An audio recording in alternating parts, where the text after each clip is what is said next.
प्रिय छात्रों, आज का टॉपिक अपना है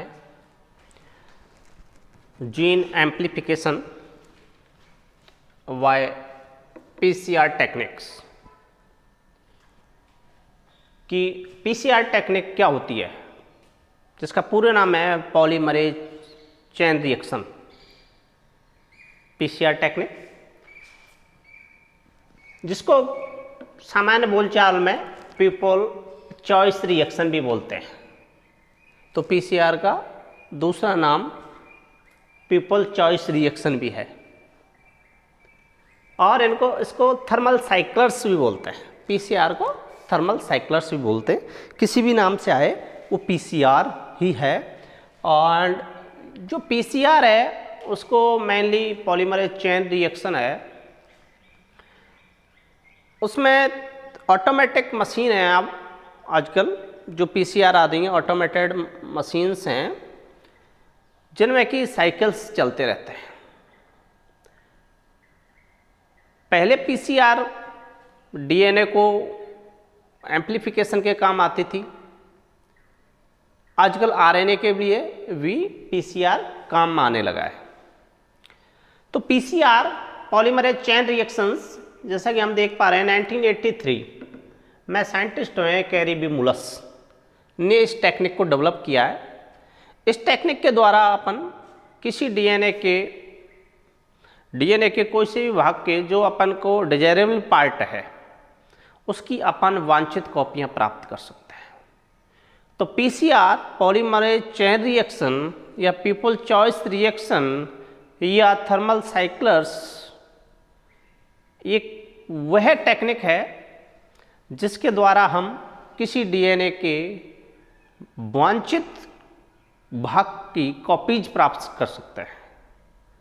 अगर किसी डीएनए की अपन को वांछित कोई भाग की वांछित कॉपियां प्राप्त करनी है, डिजायरेबल कॉपीज प्राप्त करनी है, तो उसके लिए अपन को पीसीआर टेक्निक का सहारा लेना पड़ेगा।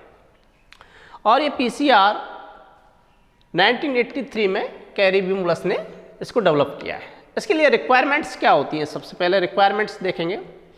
रिक्वायरमेंट्स के लिए अपन देख रहे हैं, जैसे डीएनए का एम्प्लीफिकेशन करना है कोई पार्ट का, तो सबसे पहले टारगेटेड डीएनए फ्रेगमेंट, सबसे पहले डीएनए चाहिए। बेसिक तो रिक्वायरमेंट्स डीएनए चाहिए सबसे पहले, तो टारगेटेड डीएनए फ्रेगमेंट्स। उसके बाद प्राइमर्स चाहिए, almost 20 nucleotide long different primers. क्या चाहिए? प्राइमर्स चाहिए। कितने? 20 न्यूक्लियोटाइड लंबे प्राइमर्स, डिफरेंट प्राइमर्स चाहिए। एंड थर्ड जो रिक्वायरमेंट्स है वह है 4 डीऑक्सी न्यूक्लियोटाइड फॉस्फेट्स। चारों डीऑक्सी न्यूक्लियोटाइड फॉस्फेट्स की जरूरत है। Deoxy thymine triphosphate, D adenosine triphosphate, तो चारों डीऑक्सी न्यूक्लियोटाइड फॉस्फेट्स की जरूरत है। उसके बाद हीट स्टेबल डीएनए पॉलीमरेज, अपन को हीट स्टेबल ताप प्रतिरोधी डीएनए पॉलीमरेज चाहिए। जैसे थर्मस एक्वाटिकस से एक बैक्टीरिया है थर्मस एक्वाटिकस, उससे एक पॉलीमरेज एंजाइम प्राप्त किया है, उसको अपन टैग पॉलीमरेज कहते हैं। टैग पॉलीमरेज एंजाइम, ताप heat stable enzyme tag polymerase, जो कि थर्मस एक्वाटिकस से प्राप्त होता है। तो एक हीट स्टेबल एंजाइम चाहिए अपन को। डीएनए फ्रेगमेंट चाहिए टारगेट, या सैंपल डीएनए चाहिए अपन को। प्राइमर्स चाहिए डिफरेंट टाइप के। 4 डीऑक्सी न्यूक्लियोटाइड फॉस्फेट चाहिए, क्योंकि अपन को डीएनए का सिंथेसिस में होना है तो डीऑक्सी न्यूक्लियोटाइड्स की जरूरत पड़ेगी। हीट स्टेबल एंजाइम चाहिए अपन को, थर्मस एक्वाटिकस बैक्टीरिया से प्राप्त होता है, और वह है टैग पॉलीमरेज। देखते हैं अपन टैग पॉलीमरेज के अलावा दूसरा एंजाइम और अपन हीट स्टेबल है वो ले सकते हैं अपन वेंट पॉलीमरेज, जो कि थर्मोकोकस लिटोरलिस बैक्टीरिया से प्राप्त किया जाता है। मोस्टली जो यूज करते हैं अपन टैग पॉलीमरेज एंजाइम काम में लेते हैं, वो नहीं है तो अपन पेंट पॉलीमरेज एंजाइम भी काम में ले सकते हैं। अगर अपन को आरएनए का एम्प्लीफिकेशन करना है तो दूसरे एंजाइम्स, दूसरा पॉलीमरेज एंजाइम्स काम में लेना होगा। पेंट पॉलीमरेज और टैग पॉलीमरेज वहाँ काम नहीं आएगा। अब इससे कि साइक्लिंग सिस्टम को देखेंगे। सबसे पहले अपन ने एक डीएनए लिया है, वो है टारगेट डीएनए, सैंपल डीएनए और टारगेट डीएनए। डबल हेलिक्स होता है डीएनए, अपन सभी जानते हैं, 2 कुंडलित संरचना होती है डीएनए की, और ये डीएनए अपन ने ले लिया। मान लो ये पोर्शन, ये सेगमेंट यहाँ से यहाँ तक का, ये इसकी अपन कुछ सेगमेंट टू बी एम्प्लीफाइड, इस सेगमेंट की अपन को कॉपीज प्राप्त करनी है। तो उसके लिए क्या करना होगा, सबसे पहले स्टेप होता है डीनेचुरेशन। पहला स्टेप कौन सा होता है, डीनेचुरेशन। पहला स्टेप है अपना डीनेचुरेशन। दूसरा है एनिलिंग।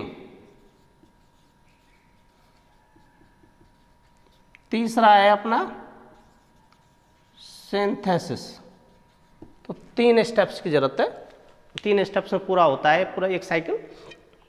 तो सबसे पहले इस भाग की अपन को कॉपीज प्राप्त करनी है, तो सेगमेंट टू बी एम्प्लीफाइड। इसके लिए सबसे पहले इस डीएनए को डीनेचुरेशन करना पड़ेगा इसको, और डीनेचुरेशन के लिए हीट की ज़्यादा आवश्यकता होगी। तो 94 डिग्री सेंटीग्रेड पर 15 सेकंड के लिए जब इस डबल हेलिक्स 2 कुंडलित डीएनए को जब अपन 94 डिग्री सेंटीग्रेड पर 15 सेकंड के लिए रखते हैं तो इसके बॉन्ड्स टूट जाते हैं और ये दोनों स्ट्रैंड्स सेपरेट हो जाते हैं, अलग अलग हो जाते हैं। तो सेपरेट डीएनए स्ट्रैंड्स।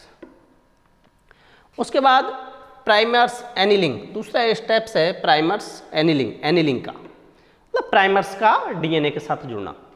प्राइमर्स होते हैं वो हमेशा वो न्यूक्लियोटाइड्स होते हैं जो कि 3' एंड पर, डीएनए के 3' एंड पर जुड़ते हैं, और इसको प्राइमर्स की एनिलिंग के लिए 40 to 60 डिग्री सेंटीग्रेड, मतलब उससे कम टेम्परेचर की आवश्यकता होती है। जब ही तो बॉन्ड्स बनाएगा इसके साथ, क्योंकि इस पर 94 डिग्री सेंटीग्रेड पे तो बॉन्ड्सों को हमने हटाया, ब्रेक डाउन किया है।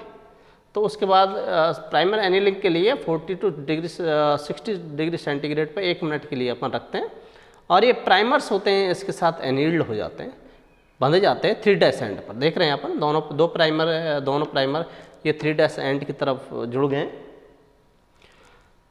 इससे नेक्स्ट स्टेज पे सिंथेसिस वाले प्रोसेस में अपन को टैग पॉलीमरेज एंजाइम जो कि हीट स्टेबल है उसकी अपन को आवश्यकता पड़ेगी। तो ये टैग पॉलीमरेज एंजाइम ले लिया।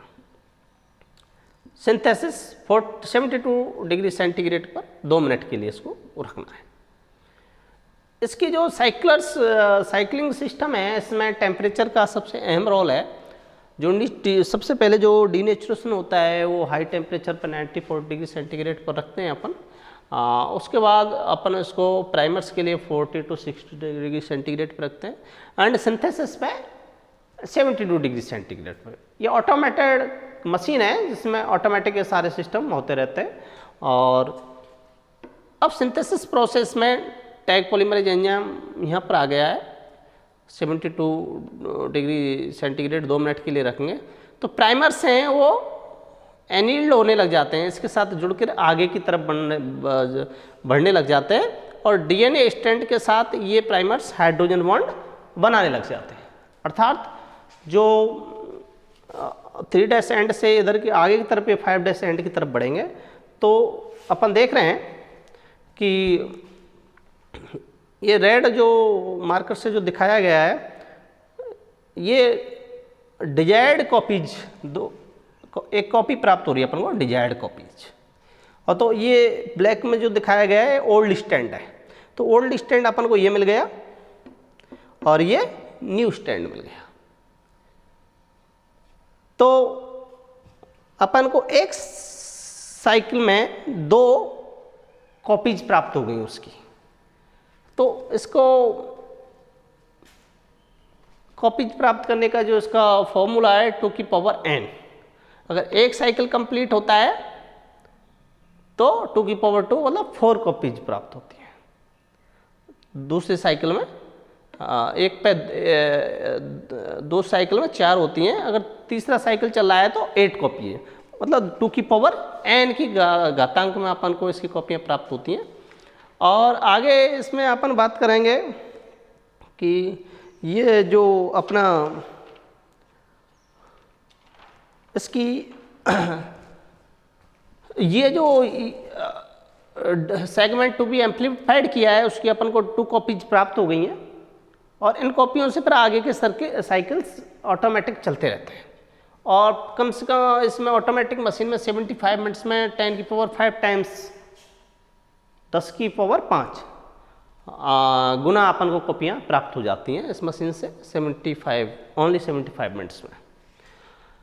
अब बात आती है इसके एप्लीकेशंस क्या है। पीसीआर के टेक्निक्स के जो एप्लीकेशंस हैं वो सबसे पहले एप्लीकेशंस में अपन देखेंगे कि डिजीज डायग्नोसिस में, बीमारियों के निदान में, जैसे टीबी हो, हेपेटाइटिस हो, एड्स हो आदि के इलाज में पीसीआर टेक्निक्स की काफ़ी इम्पोर्टेंट रोल है।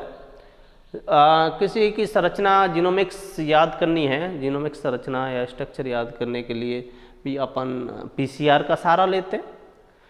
क्रिमिनल केसेज के लिए, रेपिस्ट के लिए भी अपन पीसीआर टेक्निक का यूज करते हैं। प्लांट डिजीज के लिए भी अपन पीसीआर, डायग्नोसिस के लिए भी पीसीआर का यूज करते हैं।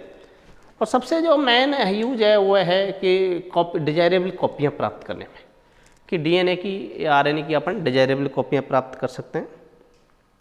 उसके बाद इसका जो है सेक्स आइडेंटिफिकेशन में भी पीसीआर का एक अहम रोल है। और उसके अलावा अपन देखेंगे कि डीएनए फिंगरप्रिंटिंग में जो रेपिस्ट और क्रिमिनल्स होते हैं उनकी जो अपन डीएनए फिंगरप्रिंटिंग के द्वारा उनको पता करते हैं, तो उसमें पीसीआर टेक्निक का से ही वो संपन्न हो पाती है, बिना पीसीआर टेक्निक के वो नहीं हो पाएगी। नेक्स्ट है जो भी कि अपन को sickle cell anaemia, muscular dystrophy आदि बीमारियों का भी अपन को पता लगाने के लिए पीसीआर टेक्निक की हेल्प की ज़रूरत पड़ती है। तो मैं समझता हूँ कि आज का ये टॉपिक आपको समझ में आया होगा, और इससे अगला टॉपिक अपन कल पढ़ेंगे।